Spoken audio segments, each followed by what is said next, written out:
ନମସ୍କାର। ଆଜି ଆମେ ପୁରୀର ସେଇ ବିଶ୍ୱପ୍ରସିଦ୍ଧ ଜଗନ୍ନାଥ ରଥଯାତ୍ରା ବିଷୟରେ ଗୋଟେ ଗଭୀର ଆଲୋଚନା କରିବା। ହଁ, ନିଶ୍ଚୟ। ରଥଯାତ୍ରା ତ ଏହା କେବଳ ଗୋଟେ ପର୍ବ ନୁହେଁ, ଏହା ଆମ ସଂସ୍କୃତି, ଆମ ଆସ୍ଥା ସବୁକିଛିର ପ୍ରତିଫଳନ। ଆମେ କିଛି ୟୁଟ୍ୟୁବ ଆଲୋଚନା ଆଉ ଲେଖା ଦେଖିଛୁ, ତ ଆମର ଲକ୍ଷ୍ୟ ହେଲା ଏହାର ମହତ୍ତ୍ୱ ଆଉ କିଛି ରହସ୍ୟମୟର ଦିଗକୁ ଭଲ ଭାବେ ବୁଝିବା। ଏକଦମ। କାରଣ ଏଟା ଖାଲି ଧାର୍ମିକ ଯାତ୍ରା ନୁହେଁ, ଏହା ଭିତରେ ସମାଜ, ସଂସ୍କୃତି, ଆସ୍ଥା ସବୁ କିଛି ଜଡ଼ିତ। ଠିକ୍। ତେବେ ଆରମ୍ଭରୁ ଯଦି ଦେଖିବା, ଏଇଟା ମୂଳତଃ ଭଗବାନ ଜଗନ୍ନାଥ, ବଳଭଦ୍ର ଆଉ ଦେବୀ ସୁଭଦ୍ରାଙ୍କର ବାର୍ଷିକ ଯାତ୍ରା, ଶ୍ରୀମନ୍ଦିରରୁ ଗୁଣ୍ଡିଚା ମନ୍ଦିର ଯାଏ। ହଁ, ଯାହାକୁ ମାଉସୀମା ଘର ବି କୁହନ୍ତି। ଆଷାଢ଼ ମାସ ଶୁକ୍ଳପକ୍ଷ ଦ୍ୱିତୀୟା ତିଥିରେ। ଆଉ ସେହି ତିନୋଟି ବିଶାଳ ରଥ, ନନ୍ଦିଘୋଷ, ତାଳଧ୍ୱଜ ଆଉ ଦର୍ପଦଳନ। ସୁଭଦ୍ରାଙ୍କ ରଥ। କିନ୍ତୁ ଏହାର ପ୍ରକୃତ ମହତ୍ତ୍ୱ ଖାଲି ଯାତ୍ରାରେ ନାହିଁ, ଏହାର ସାଙ୍କେତିକ ଅର୍ଥରେ ଅଛି। କେମିତି? ଦେଖନ୍ତୁ, ଜଗତର ନାଥ ନିଜେ ମନ୍ଦିରରୁ ବାହାରି ଆସୁଛନ୍ତି ସାଧାରଣ ଲୋକଙ୍କ ପାଖକୁ, ସମସ୍ତଙ୍କୁ ଦର୍ଶନ ଦେବା ପାଇଁ।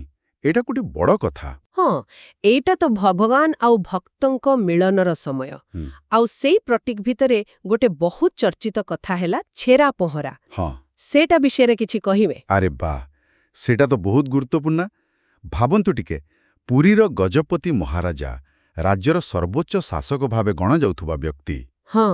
ସିଏ ନିଜେ ସୁନା ପହରାରେ ରଥ ଆଗରେ ଓଳାନ୍ତି, ସଫା କରନ୍ତି। ଆଚ୍ଛା।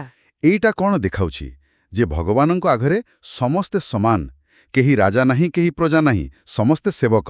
ବାଃ, ଏଇଟା ତ ଶହ ଶହ ବର୍ଷ ତଳେ ଏତେ ବଡ଼ ସାମାଜିକ ସମାନତାର ବାର୍ତ୍ତା। ଆଜି ବି ଏହା କେତେ ପ୍ରାସଙ୍ଗିକ? ନିଶ୍ଚିତ ଭାବରେ। ଯେଉଁ ସମୟରେ ଜାତିଭେଦ ଓ ଉଚ୍ଚନୀଚ ଭାବନା ବହୁତ ଥିଲା, ସେତେବେଳେ ଏମିତି ଏକ ପରମ୍ପରା। ଏହା ସହ ପୁରୀ ଚାରିଧାମରୁ ଗୋଟିଏ, ତେଣୁ ଧାର୍ମିକ ମହତ୍ତ୍ୱ ବି ବହୁତ। ଏବେ ଆସନ୍ତୁ କିଛି ଆଶ୍ଚର୍ଯ୍ୟକର କଥା ଆଡ଼କୁ। ମନ୍ଦିର ଆଉ ଯାତ୍ରା ସହ ଜଡ଼ିତ କିଛି ରହସ୍ୟ, ଯେମିତି ସେ ଅଧୁରା ମୂର୍ତ୍ତି କଥା କୁହନ୍ତି। ହଁ, ସେ କାହାଣୀ ତ ଅଛି।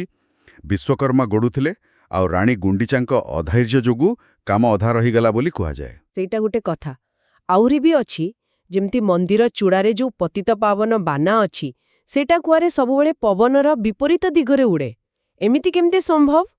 ହଁ, ଏମିତି ବିଶ୍ୱାସ ରହିଛି, ଆଉ କେହି ଏହାର ବୈଜ୍ଞାନିକ କାରଣ ଏଯାଏଁ ଦେଇପାରିନାହାନ୍ତି। ସେମିତି ଆଉ ଗୋଟେ କଥା, ମୁଖ୍ୟ ମନ୍ଦିରର ଛାଇ। ଓହୋ, ହଁ, ସେଇଟା ବି ଶୁଣିଛି। ଦିନର କୌଣସି ବି ସମୟରେ ମନ୍ଦିର ଶିଖରର ଛାଇ ମାଟିରେ ପଡ଼େନି। ଆଉ ଗୋଟେ ଆଶ୍ଚର୍ଯ୍ୟ କଥା ହେଲା, କୌଣସି ପକ୍ଷୀ କିମ୍ବା ଏପରିକି ବିମାନ ମଧ୍ୟ ମନ୍ଦିର ଉପର ଦେଇ ଉଡ଼ିବାର ଦେଖାଯାଏ ନାହିଁ। ସତରେ? ଆଉ ସେ ସମୁଦ୍ର ଶବ୍ଦ କଥା, ସିଂହଦ୍ୱାର ପାଖରେ ସମୁଦ୍ର ଗର୍ଜନ ଶୁଭେ, କିନ୍ତୁ ଯେମିତି ହିଁ ଗୋଟେ ପାଦ ଭିତରକୁ ପକେଇବ। ହଁ, ଶବ୍ଦଟା କୁଆରେ ପୁରା ବନ୍ଦ ହେଇଯାଏ, ଆଉ ଯେତେବେଳେ ବାହାରକୁ ଆସିବ ପୁଣି ଶୁଭେ। ଆଉ ସୁଦର୍ଶନ ଚକ୍ର, ଯୋଉ ଦିଗରୁ ଦେଖିଲେ ବି ଲାଗେ ଯେମିତି ସେ ଆମ ଆଡ଼କୁ ମୁହଁ କରିଛନ୍ତି।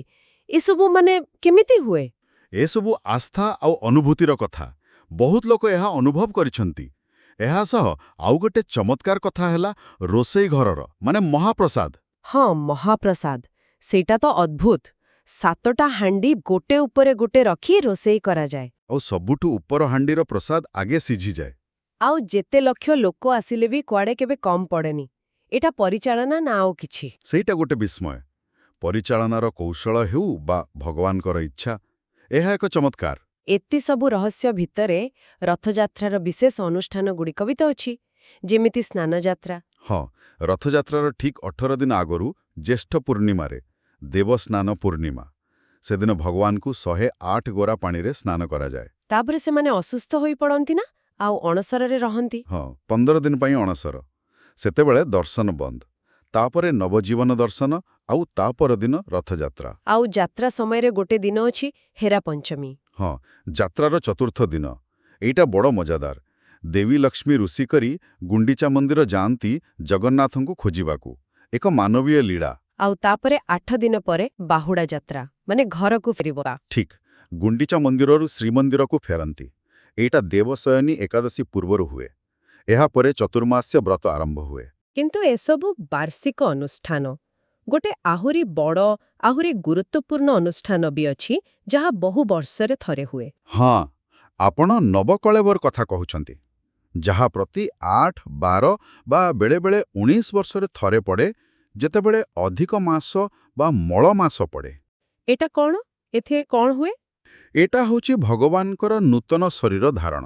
ମାନେ ନିର୍ଦ୍ଦିଷ୍ଟ ଲକ୍ଷଣ ଥିବା ନିମ କାଠ ଖୋଜାଯାଏ, ସେଥିରୁ ନୂଆ ମୂର୍ତ୍ତି ତିଆରି କରାଯାଏ, ପୁରୁଣା ମୂର୍ତ୍ତିଙ୍କୁ ସମାଧି ଦିଆଯାଏ। ଆଉ ସବୁଠୁ ରହସ୍ୟମୟ ଅଂଶ ହେଲା ସେଇ ବ୍ରହ୍ମ ପଦାର୍ଥର ସ୍ଥାନାନ୍ତରଣ, ନା? ଏକଦମ। ଏଇଟା ନବକଳେବରର ସବୁଠାରୁ ଗୋପନୀୟ ଆଉ ପବିତ୍ର କାର୍ଯ୍ୟ। ପୁରୁଣା ମୂର୍ତ୍ତିରୁ ସେହି ବ୍ରହ୍ମ ପଦାର୍ଥକୁ ନୂଆ ମୂର୍ତ୍ତିକୁ ସ୍ଥାନାନ୍ତରିତ କରାଯାଏ। କିନ୍ତୁ ସେଇ ବ୍ରହ୍ମ ପଦାର୍ଥ ପ୍ରକୃତରେ କଣ? କୁହନ୍ତି ଭଗବାନଙ୍କର ହୃଦୟ ବା ଆତ୍ମା, କିନ୍ତୁ କେହି ଜାଣନ୍ତିନି, କେବଳ କିଛି ବଛା ବଛା ପୂଜାରୀଙ୍କୁ ଛାଡ଼ା। ହଁ, ତାହା ଏକ ରହସ୍ୟ। କୁହାଯାଏ, ଯିଏ ଏହାକୁ ଦେଖିବେ ବା ସ୍ପର୍ଶ କରିବେ, ତାଙ୍କର ମୃତ୍ୟୁ ସୁନିଶ୍ଚିତ। ସ୍ଥାନାନ୍ତରଣ ସମୟରେ ପୂଜାରୀଙ୍କ ଆଖିରେ ବି ପଟି ବନ୍ଧାଯାଏ। ଏକାପଟେ ଅଦ୍ଭୁତ ମିଶ୍ରଣ, ଗୋଟେ ପଟେ ଛେରା ପହରା ଭଳି ସମାନତାର ବାର୍ତ୍ତା, ପୁଣି ଏତେ ବଡ଼ ଗୋପନୀୟତା। ହୁଏତ ଏହାର ଗୋପନୀୟତା ହିଁ ଏହାର ପବିତ୍ରତା ରକ୍ଷା କରେ। ତେଣୁ ଦେଖିଲେ, ଜଗନ୍ନାଥ ରଥଯାତ୍ରା କେବଳ ଏକ ଶୋଭାଯାତ୍ରା ନୁହେଁ, ଏହା ବହୁତ କିଛି। ନିଶ୍ଚୟ, ଏହା ଆସ୍ଥା, ବିଶ୍ୱାସ, ସମାଜ, ସଂସ୍କୃତି ଆଉ ଅନେକ ଅସମାହିତ ରହସ୍ୟର ଏକ ଜୀବନ୍ତ ସମାହାର। ହଁ, ସେ ପବନ ବିପକ୍ଷରେ ଉଡ଼ୁଥିବା ବାନା ହେଉ, କି ମହାପ୍ରସାଦର ଅସରନ୍ତି ଭଣ୍ଡାର, କି ନବକଳେବରର ରହସ୍ୟ। ତେବେ ଶେଷରେ ଗୋଟେ କଥା ମନକୁ ଆସୁଛି, ଶହ ଶହ ବର୍ଷ ଧରି ଚାଲିଆସୁଥିବା ଏହି ପରମ୍ପରା, ଏହି ରହସ୍ୟ। ଏସବୁ ଆମର ବିଶ୍ୱାସ, ଆମର ବାସ୍ତବତା ବୋଧ, ଆଉ ଏ ବିଶ୍ୱର ଅଜଣା ଦିଗ ବିଷୟରେ କ'ଣ ସୂଚନା ଦିଏ? ହଁ, ବିଶେଷ କରି ଯେତେବେଳେ ଛେରା ପହରା ଭଳି ଗଭୀର ସାମାଜିକ ବାର୍ତ୍ତା ଆଜି ବି ସେତିକି ଜୀବନ୍ତ। ଏହା ନିଶ୍ଚୟ ଚିନ୍ତା କରିବାର ବିଷୟ।